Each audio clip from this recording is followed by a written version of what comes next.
नमस्ते छात्रों, मैं प्राध्यापक Revnath Kardile, SSPMS junior college Shivajinagar, Pune. तो आज की इस तासिका में, इस वीडियो में हम लोग हिंदी युग भारती कक्षा 12वीं पाठ नंबर 10 ओजोन विघटन का संकट। ओजोन विघटन का संकट, लेखक डॉक्टर कृष्ण कुमार मिश्र, इस पाठ का अध्ययन करेंगे।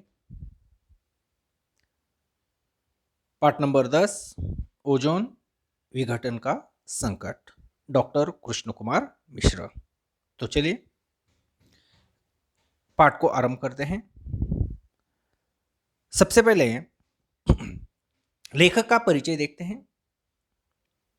डॉक्टर कृष्ण कुमार मिश्र जी का जन्म 15 मार्च 1966 को उत्तर प्रदेश के जौनपुर में हुआ। आपने हिंदी साहित्य में विज्ञान संबंधी लेखन कार्य में अपनी विशेष पहचान बनाई है। आपने बनारस हिंदू विश्वविद्यालय से 1992 में रसायन शास्त्र में पीएचडी की उपाधि प्राप्त की। आपने विज्ञान को लोकप्रिय बनाने और जनमानस तक पहुंचाने का महनीय कार्य किया है। इसके लिए आपने लोक विज्ञान के अनेक विषयों पर हिंदी में व्यापक लेखन किया है। विज्ञान से संबंधित आपकी अनेक मौलिक एवं अनुदित पुस्तकें प्रकाशित हो चुकी हैं। आप विज्ञान लेखन की समकालीन पीढ़ी के सशक्त हस्ताक्षर हैं। आप मुंबई के होमी भाभा विज्ञान शिक्षा केंद्र में वैज्ञानिक हैं। आपकी प्रमुख कृतियां लोक विज्ञान, समकालीन रचनाएं, लोक विज्ञान, समकालीन रचनाएं, विज्ञान मानव की यशोगाथा, जल जीवन का आधार आदि। विधा परिचय। प्रस्तुत पाठ विज्ञान संबंधी लेख है। वर्तमान समय में लेख का स्वरूप विस्तृत और बहुआयामी हो गया है। इसमें विज्ञान, सूचना एवं तकनीकी विज्ञान जैसे विषयों का लेखन भी समाहित हो गया है। विज्ञान जैसे विषयों पर अनेक लेख विभिन्न पत्रिकाओं तथा पुस्तकों के रूप में पाठकों के सम्मुख आ रहे हैं, जो ज्ञान वृद्धि में सहायक हो रहे हैं। पाठ परिचय। प्रस्तुत पाठ में मनुष्य की सुविधाओं के लिए किए जाने वाले अनुसंधानों और उत्पादित किए जाने वाले साधनों के कारण पर्यावरण के होते जा रहे ह्रास की और संकेत किया गया है। वर्तमान समय में ओजोन की परत में छेद होना अथवा परत को क्षति पहुंचना मनुष्य की स्वार्थी प्रवृत्ति का परिणाम है। हमें यह भली भांति समझना होगा कि यद्यपि सूर्य हमारा जीवन दाता है, परंतु उसकी पराबैंगनी किरणें संपूर्ण चराचर सृष्टि के लिए घातक सिद्ध होती है। अतः आज यह आवश्यक है कि ओजोन के संकट को रोकने का हम संकल्प करें और मानव जाति को इस संकट से उबारें। प्रस्तुत पाठ में लेखक डॉक्टर कृष्ण कुमार मिश्र जी ने सबसे बड़ा जो संकट है, प्रदूषण अलग अलग प्रकार के हैं, उसकी जानकारी छात्रों आप सबको है। अब इस पाठ में ऐसा ही एक संकट, ओजोन विघटन का संकट, उसके बारे में विस्तृत जानकारी इस पाठ में लेखक डॉक्टर कृष्ण कुमार मिश्र जी ने दी है। और इस ओजोन के विघटन को रोकने का हम सबको संकल्प भी करना है और संपूर्ण मानव जाति को पूरे विश्व को इस संकट से हमें उबारना है। तो चलिए पाठ को आरंभ करते हैं। सबसे पहले प्रकट वाचन, पन्ना नंबर 51। आपके पाठ्य पुस्तक का पन्ना नंबर 51 निकालिए और किताब में ध्यान दीजिए। सबसे पहले प्रकट वाचन करता हूं एक परिचित का, ध्यान दीजिए। वर्तमान युग विज्ञापन और प्रौद्योगिकी का युग है। दुनिया में भौतिक विकास हासिल कर लेने की होड़ मची है। यहां पर होड़ शब्द है। होड़ शब्द का अर्थ है स्पर्धा, मुकाबला। होड़ यानी स्पर्धा या मुकाबला। होड़, होड़ यानी स्पर्धा या मुकाबला। विकास की इस दौड़ में जाने अनजाने हमने अनेक विसंगतियों को जन्म दिया है। प्रदूषण उनमें से एक अहम समस्या है। हमारे भूमंडल में हवा और पानी बुरी तरह प्रदूषित है। भूमंडल, भूमंडल यानी धरती। भूमंडल शब्द का अर्थ है धरती। यहां तक कि मिट्टी भी आज प्रदूषण से अछूती नहीं रही। इस प्रदूषण की चपेट से शायद ही कोई चीज बची हो। सांस लेने के लिए स्वच्छ हवा मिलना मुश्किल हो रहा है। जीने के लिए साफ पानी कम लोगों को ही नसीब हो रहा है। पर्यावरण विदों का कहना है कि अगले 25 सालों में दुनिया को पेयजल के घनघोर संकट का सामना कर करना पड़ सकता है। आज शायद ही कोई जल स्रोत प्रदूषण से अप्रभावित बचा हो। कुछ लोगों का कहना है कि अगला विश्व युद्ध राजनीतिक, सामरिक या आर्थिक हितों के चलते नहीं, वरन पानी के लिए होगा। यहां पर सामरिक शब्द है। सामरिक शब्द का अर्थ है युद्ध से संबंधित। सामरिक यानी युद्ध से संबंधित।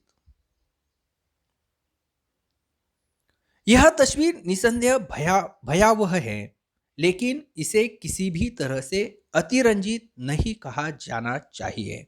अतिरंजित, अतिरंजित शब्द का अर्थ यहां पर देखिए, अतिरंजित यानी अत्यधिक बढ़ा चढ़ाकर कहना या अत्यधिक बढ़ा चढ़ाकर कहा हुआ। अतिरंजित यानी अत्यधिक बढ़ा चढ़ाकर कहना। परिस्थिति इस तरह से बदल रही है और धरती पर संसाधनों के दोहन के चलते जिस तरह से जबरदस्त दबाव पड़ रहा है तथा समूची परिस्थिति का तंत्र जिस तरह चरमरा गया है, उसके चलते कुछ भी संभव हो सकता है। तो यहाँ पर जो जटिल शब्द है दोहन, दोहन शब्द देखिए। यहाँ पर दोहन शब्द का अर्थ है अनियंत्रित उपयोग। संसाधनों के दोहन, संसाधनों का अनियंत्रित उपयोग। ठीक है, यहां तक का जो परिचय है उसका स्पष्टीकरण देखते हैं। अब इस परिच्छेद में लेखक डॉक्टर कृष्ण कुमार मिश्र जी ने जो पाठ का आरंभ किया है उसमें वर्तमान युग की जो स्थिति है उसका वर्णन किया हुआ है। अब इस वर्तमान युग के या विज्ञान के युग में हम लोग जीवन बिता रहे हैं। ये प्रौद्योगिकी का युग है, विज्ञान का युग है, तकनीकी युग है। और इस युग में हम सभी लोग जानते हैं कि दुनिया में भौतिक विकास, सबसे महत्वपूर्ण भौतिक विकास हासिल करने में होड़ लगी हुई है, स्पर्धा लगी हुई है। हर एक व्यक्ति भौतिक विकास के पीछे लगा हुआ है। हर एक देश अपने देश का विस्तार करने जा रहा है, विस्तारवादी बन रहा है, विकास की तरफ किसी का भी ध्यान नहीं है। अब ये विस्तार करते वक्त पर्यावरण की कितनी हानि हो रही है, जनमानस की कितनी हानि हो रही है, इसके तरफ बिल्कुल ही ध्यान नहीं है। जो वर्तमान स्थिति है, हम लोग हर रोज समाचार देखते हैं कि चीन किस प्रकार विस्तार कर रहा है, वहां पर लद्दाख में किस प्रकार की स्थिति है, हर रोज समाचार में देख रहे हैं। उसके लिए कितने लोगों की जान जा रही है। जो भी अनुसंधान है उसके लिए होड़ लगी हुई है, शक्तिशाली बनने के लिए हर एक देश आगे बढ़ रहा है,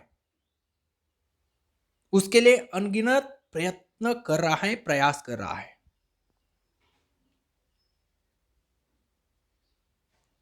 जो देश की जनता है उनकी क्या समस्या है, जनजीवन के क्या सवाल हैं, दुनिया के जो देश हैं उसकी तरफ अनदेखा कर रहे हैं, सिर्फ विस्तारवाद उसकी तरफ ध्यान दे रहे हैं। उसकी वजह से पर्यावरण की हानि हो रही है और विकास की इस दौड़ में जाने अनजाने हम लोगों ने, दुनिया ने अनेक विसंगतियों को जन्म दिया है। आज हम लोग देख रहे हैं कि सबसे बड़ी समस्या हमारे सामने है कोरोना महामारी की। किस प्रकार पूरे दुनिया में इस महामारी ने विराट रूप जो है वो धारण किया है।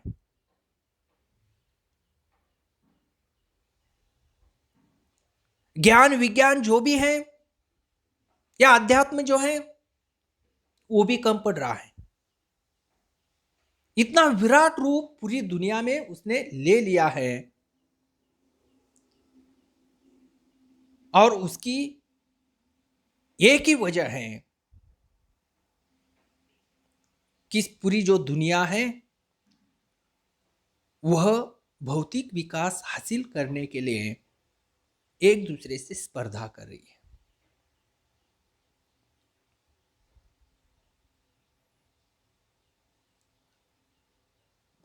और उसके कारण ही जाने अनजाने में ये जो अनेक प्रकार की विसंगतियां हैं वो जन्म लेती हैं। उसमें से प्रदूषण सबसे बड़ी समस्या है। विज्ञान के इस युग में मानव को जहां कुछ वरदान मिले हैं वहां कुछ अभिशाप भी मिले हैं। प्रदूषण एक ऐसा अभिशाप है जो विज्ञान की कोख में से जन्मा है और जिसे सहने के लिए अधिकांश जनता मजबूर है। इस प्रदूषण की चपेट से कोई भी चीज नहीं बच रही है। इसके कारण न शुद्ध हवा मिल रही है, न शुद्ध जल मिल रहा है, न शुद्ध खाद्य मिल रहा है और न ही शांत वातावरण मिल रहा है। इन सभी परिस्थितियों का कौन जिम्मेदार है? छात्रों मुझे बताइए, ये जो सभी परिस्थितियां निर्माण हुई है उसके लिए जिम्मेदार कौन है? जब भी ऐसी स्थिति आती है तो हम लोग एक दूसरे की तरफ उंगली करते हैं, दूसरों को दोष देते हैं।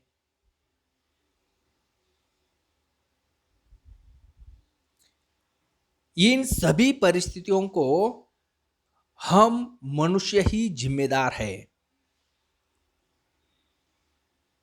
महानगरों में चौबीसों घंटे कल कारखानों का धुआं,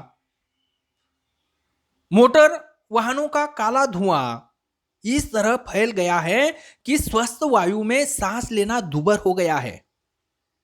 शहरों की महिलाएं धोए हुए वस्त्र जो है वो छेद से उतारने के लिए जब जाती है, तो उन कपड़ों पर काले-काले कण जमे हुए पाती है। ये कण सांस के साथ मनुष्य के फेफड़ों में चले जाते हैं और असाध्य रोगों को जन्म देते हैं, जैसे कि आज हम लोग देख रहे हैं कि कोरोना महामारी किस प्रकार फैली हुई है।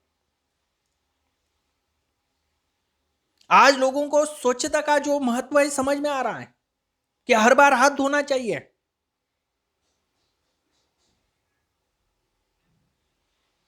बाहर निकलते वक्त जो मास्क है वो लगाना चाहिए। घर जो है वो साफ सुथरा होना चाहिए, मकान साफ सुथरा होना चाहिए। इस भौतिक विकास में बड़े बड़े जो मकान हैं वो लोग खरीद रहे हैं,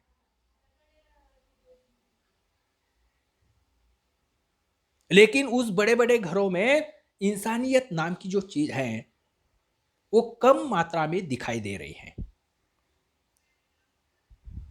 सिर्फ चार दीवार है इसलिए वो घर है, मकान है।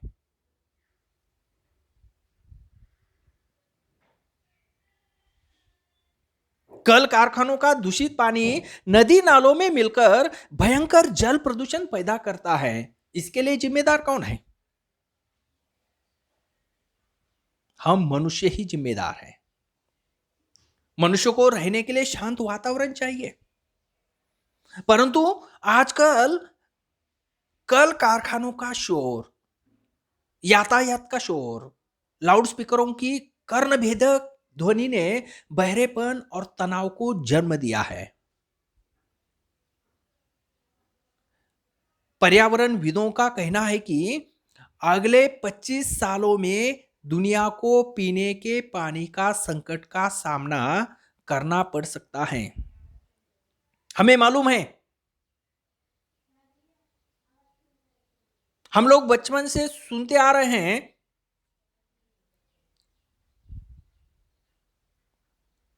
कि जमीन कितनी प्रतिशत है और पानी धरती पर कितना प्रतिशत है। 29% जमीन है और 71% पानी है। पानी की मात्रा ज्यादा है और सिर्फ 29% जमीन है, लेकिन फिर भी यहां पर लेखक कह रहे हैं कि पर्यावरणविदों का कहना है कि अगले 25 सालों में दुनिया को पीने के पानी का संकट का सामना करना पड़ सकता है। इसकी वजह एक ही, आज आज भी हम लोग देखते हैं पानी बहुत है, लेकिन हर एक के घर में पानी शुद्ध करने के लिए मशीनें लगी हुई है। एक्वागार्ड, पानी शुद्ध करने के लिए। जो लोग शहरों में रहते हैं, जिस भी डैम से पानी आता है, जो भी महानगर पालिका है वो भी शुद्ध करती है। जल शुद्धिकरण केंद्र वहां पर भी होता है। उसके बाद वह हमारे घर में आता है, घर में भी वह पानी शुद्ध करने के लिए हर एक के घर में पानी शुद्ध करने की मशीनें जो है वो बिठाई गई हैं। एक्वागार्ड है या अन्य कंपनियों की जो पानी शुद्ध करने की मशीनें हैं वो हर एक के घर में है। कहने का मतलब इतना ही है कि आज पीने के लिए पानी जो है वो भी इंसान को शुद्ध नहीं मिल रहा है। पहले जमाने में ज्यादातर सुविधाएं नहीं थी, किसी भी प्रकार के पानी शुद्ध करने की मशीनें नहीं थी।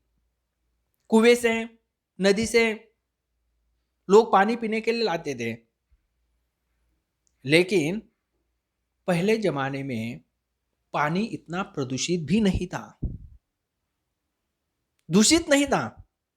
और 99% जो बीमारियां हैं वो पानी के कारण ही होती है। 99% जो शरीर से बीमारियां बाहर आती हैं वो पानी के कारण ही होती है। और उसके लिए जिम्मेदार कौन है? पानी प्रदूषित कौन कर रहा है? दूषित कौन कर रहा है?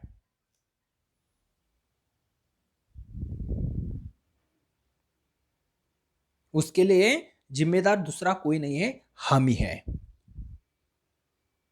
इसलिए पर्यावरणविदों का कहना है कि अगले 25 सालों में दुनिया को पीने के पानी का संकट का सामना करना पड़ सकता है।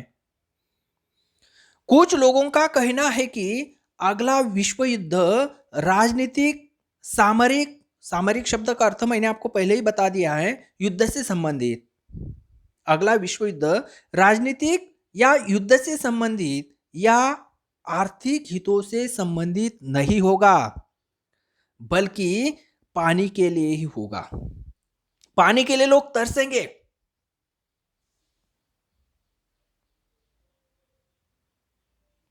जिस प्रकार आज जो समस्या है कोरोना महामारी की, यहां पर जो बड़े बड़े लोग हैं, जो अमीर लोग हैं, जिनके पास संपत्ति की बिल्कुल कमी नहीं है, ऐसे लोगों ने भी उस बीमारी के सामने अपना मत्था टेका है। बड़े बड़े लोगों की जान गई है, और जान जाने के बाद, मरने के बाद उस व्यक्ति का मुख भी जो परिवार वाले हैं वो नहीं देख पा रहे हैं। कितना भी प्रिय व्यक्ति क्यों ना हो, उसे देखने के लिए लोग मुखर रहे हैं या उसके सामने जाने की हिम्मत भी नहीं कर रहे हैं। उनके सामने गए तो वो बीमारी जो है हमें भी होगी। इसलिए जो हमारे प्रिय व्यक्ति हैं उनसे भी दूर लोग भाग रहे हैं।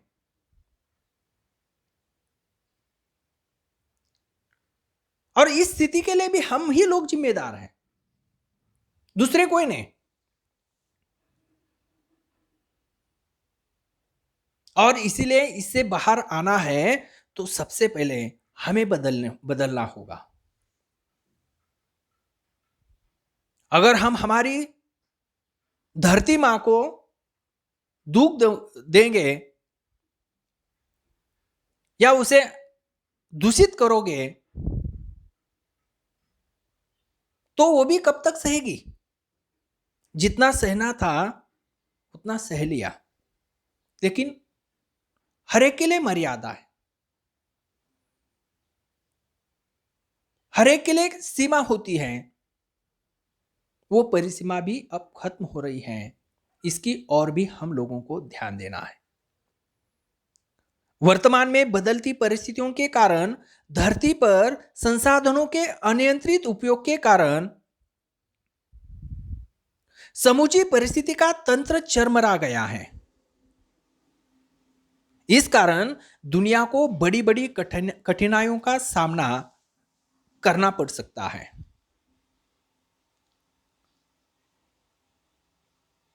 और इस कठिनाइयों से हम लोगों को अगर बचना है तो सबसे पहले हम लोगों को खुद में बदलाव करना होगा। आरंभ खुद से करना होगा, क्योंकि आज हर एक देश में, दुनिया में नेतृत्व की कमी नहीं है। हर एक व्यक्ति नेतृत्व करना चाहता है, बदलाव करना चाहता है, लेकिन दूसरों में बदलाव होने चाहिए, लोग सुधरने चाहिए, लेकिन कौन? दूसरे लोग सुधरने चाहिए, दूसरों में बदलाव होना चाहिए, खुद में बिल्कुल नहीं होना चाहिए। ऐसी हर एक की सोच है। इसलिए अगर सच में बदलाव करना है तो सबसे पहले खुद को आरंभ करना होगा, खुद में बदलाव करना होगा, खुद में परिवर्तन करना होगा, तो ही आपकी बात दूसरे लोग सुनेंगे। छात्रों, आप पर तो बहुत उम्मीद है। इस युवा पीढ़ी पर सबकी उम्मीद आप पर ही है, वो आप पर ही है। इसलिए आप जरूर इसमें बदलाव कर सकते हो। तो इस प्रकार पहले परिच्छेद में लेखक डॉक्टर कृष्ण कुमार मिश्र जी ने वर्तमान स्थिति का और प्रदूषण, धरती किस प्रकार प्रदूषित हो रही है, इसके बारे में वर्णन किया है। चलिए दूसरा परिचय देखते हैं। फिलहाल किताब में ध्यान दीजिए, सबसे पहले प्रकट वाचन करता हूं इस परिचित का। फिलहाल यहां हम पर्यावरणीय प्रदूषण के सिर्फ एक पहलू की चर्चा कर रहे हैं और वह है ओजोन विघटन का संकट। पिछले कई वर्षों से पूरी दुनिया में इसकी चर्चा हो रही है तथा इसे लेकर खासी चिंता व्यक्त की जा रही है। आखिर यह सवाल समूची मानव सभ्यता के अस्तित्व का है। प्रश्न उठता है कि यह ओजोन है क्या, यह कहां स्थित है और उसकी उपयोगिता क्या है, इसका विघटन क्यों और कैसे हो रहा है, ओजोन विघटन के खतरे क्या क्या हैं और यदि ये खतरे एक हकीकत हैं तो इस दिशा में हम कितने गंभीर हैं और इससे निपटने के लिए क्या कुछ एहतियाती कदम उठा रहे हैं। एहतियाती शब्द का अर्थ देखिए, एहतियाती शब्द का अर्थ है सतर्कता या सावधानी। सतर्कता या सावधानी, एहतियाती यानी सतर्कता या सावधानी। ठीक है, यहां तक का परिचय देखते हैं। तो पहले परिचय में हम लोगों ने वर्तमान स्थिति, किस प्रकार भौतिक विकास हासिल करने में दुनिया में होड़ लगी हुई है, स्पर्धा लगी हुई है और उसके कारण जो प्रदूषण है या विज्ञान की इस स्कोप में से है, ये प्रदूषण किस प्रकार जन्म लेता है उसके बारे में जानकारी हासिल की है। अब इस पार्ट में, इस परिच्छेद में लेखक ने इस प्रदूषण के कौन से घटक पर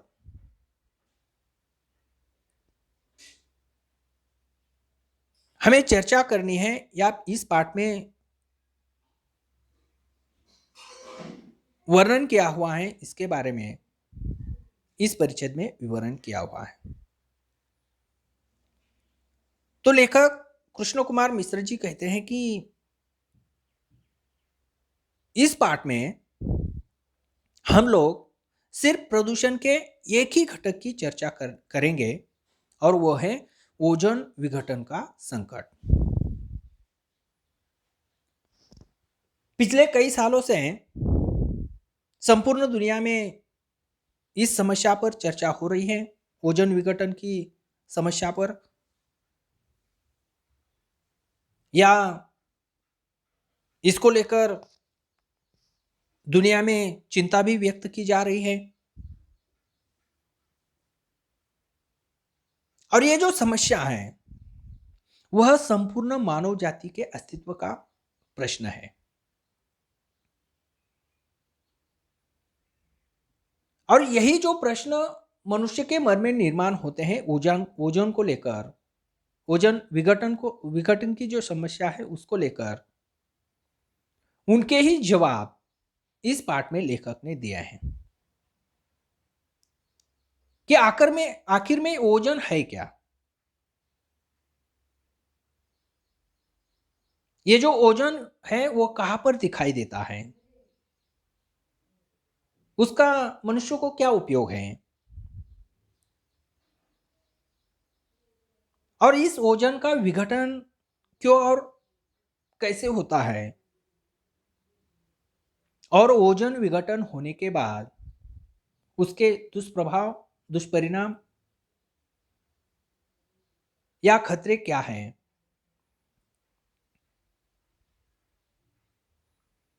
अगर सच में ये ओजोन विघटन खतरनाक है, ये घातक है,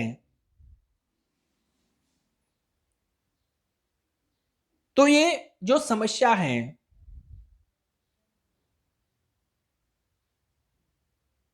उसको ठीक करने के लिए, उसमें बदलाव करने के लिए, या ओजोन विघटन नहीं होना चाहिए इसके लिए दुनिया के जो लोग हैं, हम लोग हैं, कितने गंभीर हैं और इसे कम करने के लिए हम कौन कौन सी सावधानियां बरत सकते हैं आदि के बारे में चर्चा करनी है। और आदि के बारे में विस्तृत चर्चा इस पाठ में लेखक ने की है। तो इन सभी सवालों के जो जवाब हैं, आगे या विस्तृत जो चर्चा है आगे इस पाठ में लेखक ने की है। इसका अध्ययन हम अगले तासिका में करेंगे। तब तक के लिए धन्यवाद।